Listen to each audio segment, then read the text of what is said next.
Hello students, welcome you all. Today in this video I am going to discuss chapter number 4, simple equations. Okay, and the topic is formation of equations from solution and application of simple equation. Okay, I already gave you the 3 videos of this chapter, okay, of exercise 4.1 and 4.2. okay, so this is from the exercise 4.3. okay, so formation of equation from the solution. ठीक है, हम लोग equation को कैसे form करेंगे किसी भी solution से, एंड उसका कुछ एप्लीकेशंस भी है, उसको हम लोग देखेंगे. ठीक है, सो हम लोग को एक पहले मेथड पढ़ना होगा, that is called transposition method. Okay, किसी भी इक्वेशन को सॉल्व करने का एक और मेथड है जिसका क्या नाम है, ट्रांसपोजिशन मेथड. ओके, पहले ये मेथड है क्या, पहले हम लोग ये देखेंगे. ठीक है, देखो मेथड है क्या, ये बोल रहा है any terms of an equation may be taken from one side to the other side with a change in its side. ठीक है, कोई भी इक्वेशन दिया हुआ है तुम्हारे पास. ठीक है, तो किसी भी इक्वेशन का क्या दो साइड होता है, दो पार्ट, एक लेफ्ट हैंड साइड और एक राइट हैंड साइड. ओके, तो इस मेथड में क्या होता है कि कोई भी टर्म्स को हम लोग लेफ्ट हैंड साइड से राइट हैंड साइड ले जा सकते हैं, राइट हैंड साइड से लेफ्ट हैंड ले आ सकते हैं. ठीक है, और जो भी टर्म्स हम लोग राइट लेफ्ट करेंगे तो उसमें हमेशा साइन इंटरचेंज कर जाएगा. अगर कोई टर्म्स को LHS से RHS में ले जा रहे हैं, ठीक है, अगर वो प्लस में है तो वो माइनस में कन्वर्ट हो जाएगा, अगर वो माइनस में है तो प्लस में कन्वर्ट हो जाएगा. ठीक है, इसी तरह ये चलते रहता है. ठीक है, तो ऐसे करने पे क्या बोल रहा है, this does not effect the equality of the statement. ठीक है, ऐसे करने से इक्वेशंस का इक्वलिटी मतलब LHS और RHS में कोई चेंजेस नहीं होता है, कोई इफेक्ट नहीं पड़ता है. ठीक है, and this process is known as what, transposition method. Okay, so इस मेथड को समझने के लिए हम लोग पहले के एग्जाम्पल से इसको समझेंगे. ठीक है, ठीक, now see this is one question related to this method. Okay, question क्या दिया हुआ है आप लोगों के पास, सॉल्व 3 ब्रैकेट में क्या लिखा हुआ है, x+6 is equal to 4 bracket 2x - 8 and check your answers. Okay, तो इसको हम लोग कैसे बनाएंगे, with the help of transposition method. Okay, so सबसे पहला स्टेप हम लोग कैसे इसको सॉल्व करेंगे, देखो. ठीक है, जो पहले गिवन इक्वेशन है उसको पहले लिखेंगे. ठीक है, वो क्या है, 3x+6 is equal to 4 2x - 8.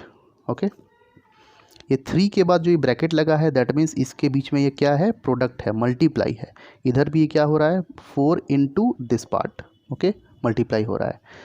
अच्छा, अब इसमें हम लोग क्या करेंगे, ट्रांसपोजिशन मेथड में एक चीज़ हमेशा याद रखोगे, क्या, जो इज इक्वल टू के जो लेफ्ट हैंड साइड वाला पार्ट है वो प्लेस हमेशा वेरिएबल्स का होगा, और इस इक्वल टू के राइट साइड वाला जो पोजीशन है वो हमेशा नंबर्स का होगा, कांस्टेंट का होगा. ठीक है, ओनली नंबर्स. तो ऐसे लेके हमको चलना है हमेशा. ठीक है, सो इसको सॉल्व करने के लिए जो पहला स्टेप लगेगा वो क्या लगेगा, जैसे ये 3 मल्टीप्लाई x+6 है तो 3 के साथ इस दोनों टर्म को हम लोग क्या करेंगे, मल्टीप्लाई करेंगे, पहला स्टेप. ठीक है, so in first step you have to remove the bracket part, पहले ब्रैकेट को हम लोग रिमूव करेंगे.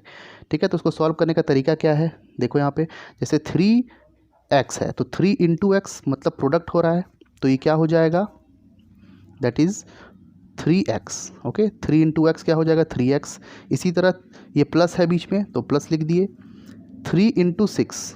ठीक है, 3 6 जा क्या होगा, 18 होगा, तो 18 लिख दिए. ओके, इज इक्वल टू, इसी तरह यहाँ पे RHS साइड में क्या है, 4 इंटू 2x, तो 4 इंटू 2, पहले दोनों नंबरों को मल्टीप्लाई करेंगे, 4 2 जा क्या हो जाएगा 8, तो ये हो जाएगा क्या 8x, 4 2 जा 8x. ओके, इसी तरह यहाँ पे क्या है, माइनस है तो यहाँ पे माइनस लगा देंगे.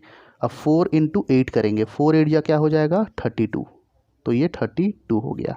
तो पहला स्टेप में हम लोग क्या किए, ब्रैकेट को रिमूव किए. ठीक है, तो यहाँ पे हम लोग रीज़न इस पर राइट साइड में लिख सकते हैं, हम लोग इसमें क्या किए हैं, removing brackets. Okay, like this. Now next step, इसके बाद हम लोग इसमें क्या करेंगे, अब देखो जैसे मैं क्या बोला, ट्रांसपोज करेंगे। ट्रांसपोज का मतलब ही होता है कि शिफ्टिंग करना। ओके, तो जैसे ये देखो हम क्या बोले थे कि जो भी LHS पार्ट है उसमें एक्स वाले पार्ट को रखेंगे, वेरिएबल वाला पार्ट को, जो भी XYZ कुछ भी हो, ठीक है, वन वेरिएबल का। और ये इसका मतलब हमको क्या करना है, ये 8x को क्या करना है, RHS से LHS में लाना है। और ये 18 जो है ये नंबर है, इसको ले जाना है RHS में, मीन्स राइट साइड में। ठीक है, तो अब हम लोग क्या करेंगे इसमें, तो फर्स्ट ऑफ ऑल क्या करेंगे, इस 18 को हम लोग LHS से उठा के राइट साइड में ले जाएंगे RHS में। ठीक है, तो इसके लिए स्टेप क्या होगा, देखो इसको हम लोग कैसे लिख सकते हैं, 3x, ठीक है, ओके, ये उठ के यहाँ पे गया लेकिन इज इक्वल टू अपने जगह पे है, तो इज इक्वल टू लिख दिए। और ये क्या हो गया, 8x minus 32 as it is लिखे हैं। और ये प्लस 18 जब ये LHS से RHS में जाएगा तो ये क्या हो जाएगा, माइनस ऑफ 18। ठीक है, मैं डिफिनेशन में ही बताया था, ट्रांसपोजिशन के समय कोई भी नंबर LHS से RHS या फिर RHS से LHS में आएगा तो उसका साइन इंटरचेंज कर जाएगा। क्योंकि ये प्लस 18 था तो वो RHS में गया तो माइनस 18 कर दिया, हो गया। ठीक है, तो इसमें हम लोग क्या लिखेंगे, इसका रीज़न हम लोग किसको ट्रांसपोज किए, इस 18 को ट्रांसपोज किए हैं। ठीक है, तो हम लोग कैसे लिख सकते हैं इसको, you will write like this, transposing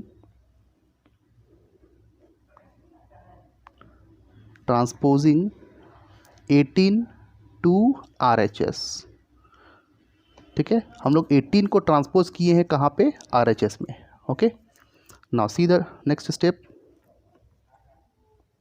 तो ये क्या हो जाएगा, 3x इज इक्वल टू, ये 8x है, 8x लिख दिए। अब ये दोनों नंबर है -32 एंड -18, तो इस दोनों को सॉल्व करेंगे।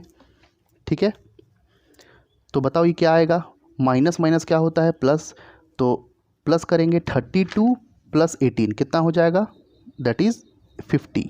इस दोनों को सॉल्व किए तो 50 आया। ओके, नाउ सी, और ये साइन क्या हो जाएगा, माइनस का। ठीक है, क्योंकि ग्रेटर जो नंबर है उसके सामने वाला साइन माइनस है तो इसको माइनस लगाएंगे। ठीक है, इतना काम हो गया। अब नेक्स्ट स्टेप क्या होगा, अब हम लोग क्या करेंगे इसमें,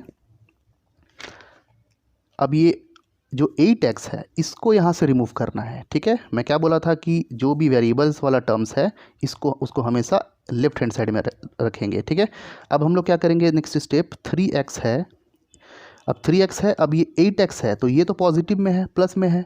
अब इसको उठा के हमको कहाँ रखना है, LHS में लाना है। तो हम लोग ये प्लस में है तो ये जब ट्रांसपोज होगा तो ये -8x हो जाएगा, इज इक्वल टू, और यहाँ पे क्या बचा हुआ है, -50, तो ये -50 यहाँ पे लिख देंगे। ठीक है, तो इस स्टेप में हम लोग किसको ट्रांसपोज किए, इस 8x को ट्रांसपोज किए। ठीक है, तो अब हम लोग फिर लिखेंगे यहाँ पे क्या, ट्रांसपोजिंग 8x को ट्रांसपोज किए कहाँ, to LHS, left hand side में इसको ट्रांसपोज किए। ठीक है, अब नेक्स्ट स्टेप क्या हो जाएगा, 3x माइनस 8x। ओके, तो ये दोनों माइनस होगा, तो हम लोग देखेंगे 3 - 8 कितना होता है। ओके, तो ये माइनस हो जाएगा, that is equal to what, 5, that is equal to what, -5। 3 - 8 क्या होता है, -5 होता है। ठीक है, और ये x का x हो जाएगा, -5x हो गया, इसको सॉल्व किए, इज इक्वल टू क्या बचा यहाँ पे, -50। ओके, अब क्या स्टेप था, अब जो हम लोग पहले फर्स्ट एक्सरसाइज में पढ़े थे, जैसे -5x इज इक्वल टू अगर -50 है तो ये प्रोडक्ट में हो रहा है। ठीक है, तो हम लोग क्या कर सकते हैं इस स्टेप में, बोथ साइड हम लोग किसको, हमको अब इस 5 को -5 को यहाँ से हटाना है। ठीक है, हमको एनी हाउ क्या x का वैल्यू चाहिए। ठीक है, तो we have to remove this -5। तो इसमें एक स्टेप क्या लगेगा, सी, हम लोग क्या करेंगे, मैं बताया था जब भी ये प्रोडक्ट में रहेगा तो इसमें हमेशा डिवाइड करेंगे। ठीक है, तो हम लोग लिख सकते हैं -5x by 5x। Okay, -5x by 5 is equal to -50 by -5।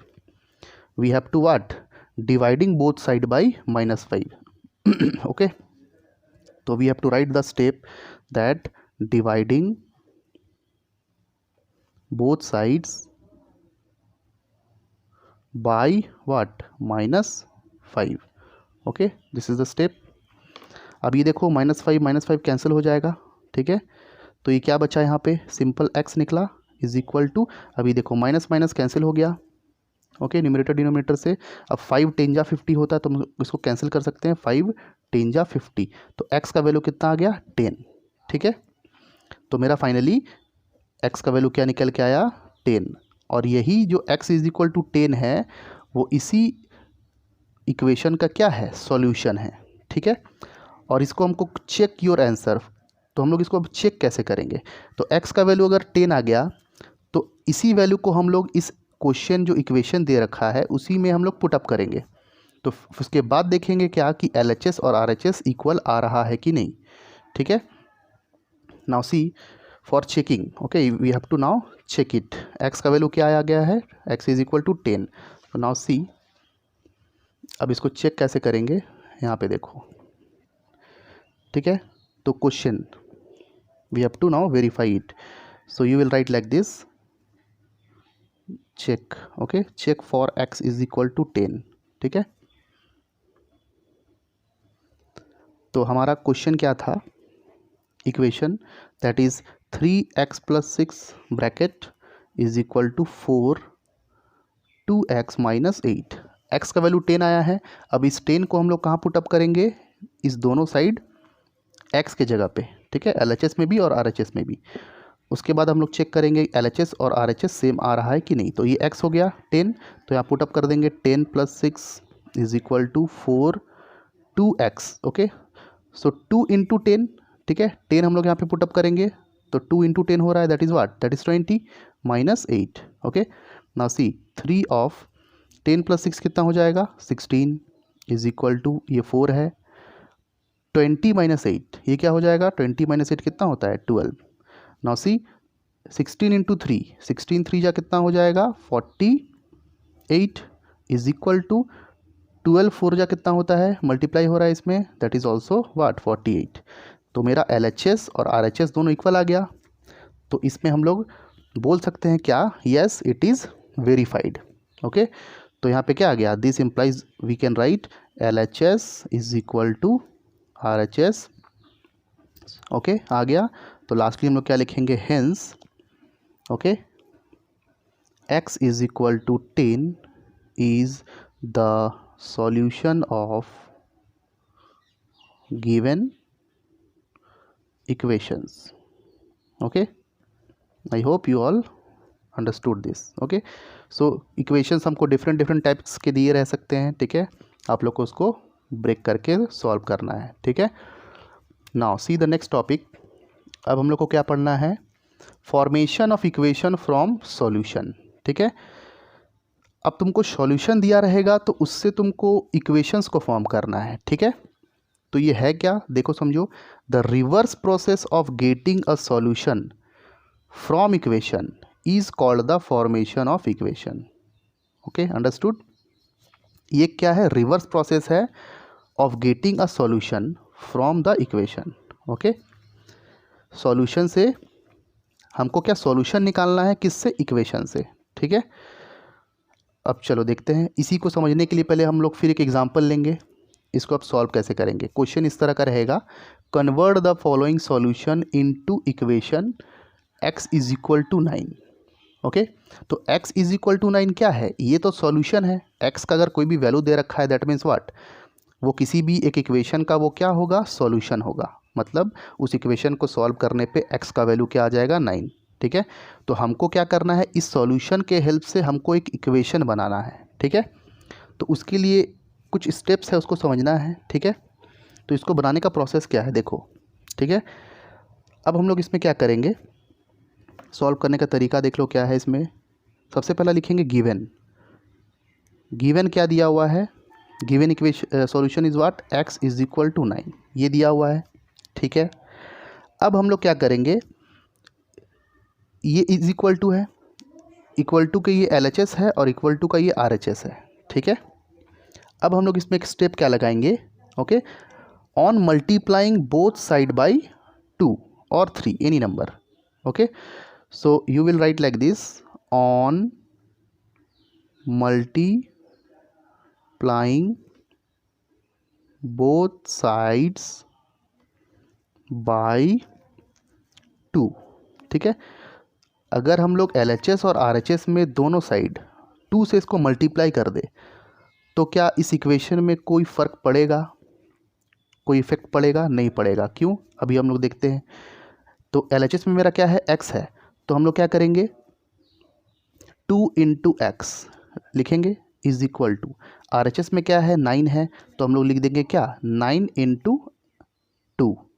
ठीक है, तो किसी भी इक्वेशन में अगर हम लोग कोई भी सेम नंबर से मल्टीप्लाई कर दे या फिर डिवाइड कर दे तो उसमें उस इक्वेशन में कोई इफेक्ट नहीं पड़ता है। क्यों? क्योंकि ये LHS है और ये RHS है, तो ये 2 और 2 दोनों कैंसिल हो सकता है LHS और RHS से। ठीक है, तो ये दोनों अगर कैंसिल हो जाएगा 2 2, ठीक है, तो इसमें कोई फ़र्क नहीं पड़ेगा, ये x इज इक्वल टू 9 ही रहेगा। ठीक है, तो ये स्टेप हम लोग लगा दिए। अब ये 2 इंटू एक्स क्या बना दिया, 2x is equal to 9 into 2 क्या हो गया, दैट इज़ 9 2 जा 18। ठीक है, ओके, तो इसको भी अगर हम सॉल्व करें, तुम खुद देखो कि 2x इज इक्वल टू अगर 19 है, अब इसको अगर सॉल्व करना चाहे तो क्या करेंगे, इसको डिवाइड करेंगे बोथ साइड बाई 2 से, क्योंकि इस 2 को रिमूव करना है। तो ये 2x बाई 2 हो जाएगा इज इक्वल टू 18 बाई 2 हो जाएगा, तो 2 9 जा 18 हो जाएगा और ये 2 2 कैंसिल हो जाएगा, तो x इज इक्वल टू 9 ही आएगा। ठीक है, इसी से हम लोग वेरीफाई कर लिए क्या कि कोई भी नंबर से हम लोग अगर बोथ साइड मल्टीप्लाई करें सेम नंबर से तो LHS एंड RHS में कोई इफेक्ट नहीं पड़ता है। ठीक है, तो 2x इज इक्वल टू 18 आ गया। ठीक है, अब नेक्स्ट स्टेप क्या लगा सकते हैं हम लोग इसमें, सी ऑन एडिंग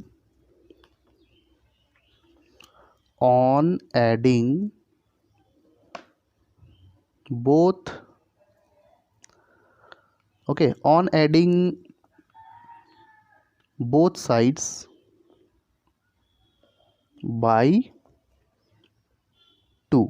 सपोज अगर इसी इक्वेशन में, ये जो इक्वेशन आया 2x इज इक्वल टू 18, इसी को हम लोग बोथ साइड अगर 2 से ऐड कर दे, ठीक है, या सब्ट्रैक्ट कर दे, कुछ भी कर सकते हैं। ठीक है, तब भी उस इक्वेशन में कोई इफेक्ट नहीं पड़ेगा। चलिए देखते हैं कैसे। जैसे ये 2x है तो हम लोग क्या लिख दिए 2x, ओके, 2x प्लस 2 कर दिए क्योंकि ऑन एडिंग था by 2 is equal to, RHS में क्या है 18 है, तो 18 प्लस 2 कर दिए।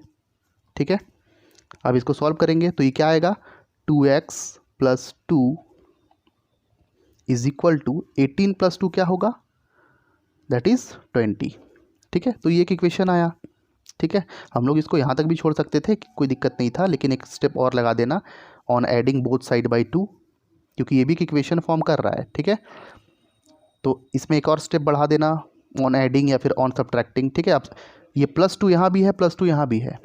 ठीक है, तो LHS RHS से में भी प्लस 2 माइनस प्लस 2 कैंसिल हो सकता है। ठीक है, तो प्लस टू अगर कैंसिल हो जाएगा LHS RHS में से तो 2x इज इक्वल टू 18 ही रहेगा, तब भी कोई इक्वेशन में इफेक्ट नहीं पड़ रहा है। ठीक है, अब ये जो फाइनल इक्वेशन आया इस तरह का, ठीक है, 2x plus 2 is equal to 20। ठीक है, अब इस इक्वेशन को भी अगर हम लोग सॉल्व करेंगे तो मेरा वही सॉल्व होके x इज इक्वल टू 9 ही आएगा।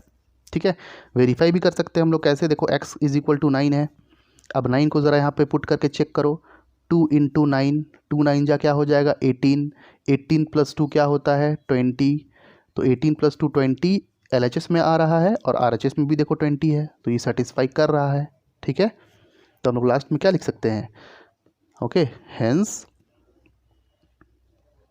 What, hence equation will be what, equation मेरे क्या आया 2x plus 2 is equal to 20, okay, for, okay, 2x plus 2 is equal to 20 for solution what, x is equal to 9। ठीक है, इस 9 के लिए, ठीक है, the equation will be what 2x plus 2 is equal to 20 for the solution x is equal to 9। ठीक है, 9 के लिए ये इक्वेशन सेटिस्फाई कर रहा है। ठीक है, इस तरह से हम लोग इसको बना सकते हैं। ठीक है, नाउ सी, ठीक है, तो इस तरह के डिफरेंट तुमको दिए जा सकते हैं, x इज इक्वल टू 9 दे देगा, x is equal to 6, 2 minus 6 कुछ भी दे सकता है। ठीक है, तो प्रोसेस पैटर्न यही लगाएंगे हम लोग। Okay, now see the next one, next topic हम लोग देखेंगे क्या, some applications of simple equation. ठीक है, एप्लीकेशंस मतलब क्या, तुम जो भी पढ़े हो उसका एप्लीकेशन क्या है, फाइनल कंक्लूजन क्या है, ठीक है। तो एप्लीकेशंस में हम लोग जनरली वर्ड प्रॉब्लम्स को सॉल्व करेंगे, ठीक है। तो एप्लीकेशन ऑफ सिंपल इक्वेशंस में कुछ स्टेप्स है, आप लोगों को याद रखना पड़ेगा कि इस तरह के क्वेश्चंस वर्ड प्रॉब्लम्स को सॉल्व करने के लिए क्या क्या स्टेप्स लगते हैं, ठीक है। तो ज़रा समझना, मैं बोल रहा हूँ इस चीज़ को, क्या क्या स्टेप लगते हैं इसमें, ठीक है। तो पहला स्टेप जो होगा, ठीक है, that is you have to first of all you have to carefully read the problems, okay. जो भी प्रॉब्लम्स दिए हुए हैं उसको पढ़ोगे and write down what is given and what we have to find, ठीक है। क्या क्या गिवन दिया हुआ है और हमको क्या क्या फाइंड करना है, ठीक है। ये पहला स्टेप है। दूसरा स्टेप में क्या है, okay, now you have to represent the unknown quantity by some letter. Unknown quantity मतलब जो मेरे को निकालना है, ठीक है, उसको हम लोग कोई भी एक क्वांटिटी से या कोई लेटर से हम लोग इसको रिप्रेजेंट करेंगे, ठीक है। जैसे हम लोग सिंपल इक्वेशंस में एक्स फाइंड कर रहे हैं तो इसमें एक्स को हम लोग लेटर को सपोज करेंगे unknown quantity with some letters, ठीक है। नाउ थर्ड स्टेप क्या है, now you have to convert the statement of the problems in mathematical statement, ठीक है। इस वर्ड प्रॉब्लम्स में जो भी स्टेटमेंट तैयार हो रहे हैं, ठीक है, उस स्टेटमेंट्स को फिर हम लोग मैथमेटिकली स्टेटमेंट में कन्वर्ट करेंगे, ठीक है। Now then after as per the given information and conditions form the equation, ठीक है। जो भी इक्वेशन एंड कंडीशंस दिए हैं उसको पढ़ते हुए हमको इक्वेशंस को फॉर्म करना है, ठीक है। फिर नेक्स्ट जो फिफ्थ स्टेप है, you have to solve the problem equation for unknown value, ठीक है। अब मेरे को अननोन वैल्यू जो निकालना है उसको अब सॉल्व करेंगे हम लोग, ठीक है। सॉल्व करने के बाद कुछ वैल्यू आएगा इसका फाइनली, ठीक है, एक्स का कुछ वैल्यू आएगा। देन लास्ट सिक्स स्टेप में क्या करेंगे, check whether the solution satisfy the equation और नॉट, ठीक है। एक्स का जो भी फाइनल वैल्यू आएगा वो इस इक्वेशन को सेटिस्फाई कर रहा है कि नहीं, ठीक है। ये कुछ स्टेप्स आपको माइंड में रखना पड़ेगा कोई भी इक्वेशन इस तरह के वर्ड प्रॉब्लम्स को सॉल्व करने के लिए, ठीक है। तो समझो ये क्या हो रहा है, कैसे बनेगा ये इस टाइप के questions, okay. These are very important question from your examination point of view, okay. So this is question is age related question, ठीक है, एज पे बेस्ड है, ठीक है। तो पहले इसमें बोल क्या रहा है, पहले अच्छे से समझो इसको, ठीक है। Question is saying Rahul's father is thrice times as old as Rahul. Rahul के जो पापा है वो 3 टाइम्स, थ्राइस मतलब 3 टाइम्स होता है, इसको याद रखोगे, ठीक है। 3 times as old as Rahul. Rahul के पापा जो हैं वो राहुल के एज से 3 टाइम्स ज़्यादा है। अगर राहुल का एज सपोज मैं मान लूँ कि 10 ईयर्स है, ठीक है, तो राहुल के पापा कितने एज के होंगे, 3 टाइम्स मतलब क्या, 3 इंटू 10 दैट इज़ 30 ईयर्स के, ठीक है। If the sum of their ages is 56 years, sum of mat sum is what, addition, okay. अगर राहुल और राहुल के पापा का एज दोनों का सम मतलब दोनों को ऐड करने पे कितना ईयर्स आएगा, 56 ईयर्स है, ये दिया हुआ है स्टेटमेंट में, ठीक है। Then you have to find their ages, तो दोनों का एज क्या क्या है ये फाइंड करना है, ठीक है। तो फर्स्ट स्टेटमेंट पढ़ के उसको हमको पहले इक्वेशंस के फॉर्म में कन्वर्ट करना है, ठीक है। तो राहुल के पापा 3 टाइम्स है राहुल से, ठीक है। तो मेरे को क्या करना पड़ेगा, राहुल को कुछ सपोज करना पड़ेगा, ठीक है, कोई वेरिएबल लेना पड़ेगा। तो इसको बनाने का तरीका क्या है, let you have to suppose let Rahul's age be x years. मान लिए कि राहुल का एज कितना साल है, एक्स ईयर्स है, मेरे को तो पता नहीं, दिया हुआ नहीं है कि कितने एज का है, तो हम लोग इसमें एक अननोन वेरिएबल ले लिए क्या, कि राहुल का एज सपोज एक्स ईयर्स है, ठीक है। अच्छा, अब क्वेश्चन में क्या दे रखा है, क्या कि राहुल के फादर जो है वो थ्राइस टाइम्स है राहुल के एज के, ठीक है। तो उसके राहुल के फादर तो लिखेंगे क्या, then Rahul's father age will be क्या है, थ्राइस, थ्राइस मतलब क्या, 3 टाइम्स। अगर राहुल का एज एक्स ईयर्स है तो इसका 3 टाइम्स क्या हो जाएगा, 3x, ओके, 3 गुना, तो 3x ईयर्स, ठीक है। ये ईयर्स जरूर लगाओगे क्योंकि ये एज वाला क्वेश्चन है, ठीक है, ये एज को शो कर रहा है। अच्छा, हम लोग दोनों को नोट डाउन कर लिए। अब अब एक चीज़ स्टेटमेंट में क्या दिया हुआ है, next statement, if the sum of their ages is 56 years, मतलब दोनों के एज का सम कितना है, 56 ईयर्स है। तो you will write what, sum of, okay, their ages is equal to 56 years, ये दे रखा है। अब सम करेंगे दोनों का एज, तो राहुल का एज कितना है, x ईयर्स है, तो लिख देंगे x, सम हो रहा है तो प्लस लगाएंगे। फादर का एज कितना है, 3x ईयर्स, तो 3x लिख देंगे, इज इक्वल टू, ये क्या हो जाएगा, 56। तो ये मेरा क्या तैयार हो गया, एक इक्वेशन तैयार हो गया। ठीक है, अब इसी को मेरे को सॉल्व करना है। ठीक है, अब ये x प्लस 3x क्या हो जाएगा, 4x होगा, 3x प्लस 1x, तो ये क्या हो गया, 4x, 4x is equal to 56 years, 4x is equal to 56 आया। ठीक है, अब इस x को फाइंड करने के लिए क्या करेंगे, 4 और x में क्या हो रहा है, मल्टीप्लाई हो रहा है, तो इसको 4 से हम लोग डिवाइड करेंगे। ठीक है, तो मैं क्या बोला, जब भी ये मल्टीप्लाई होगा तो दोनों साइड हम लोग क्या करेंगे, 4 से डिवाइड करेंगे। तो अब इस टाइप के क्वेश्चंस में हम लोग डायरेक्टली इसमें लिखेंगे क्या, जैसे ये x अगर हम लोग फाइंड करना चाहे तो ये इज इक्वल टू क्या हो जाएगा, 56/4।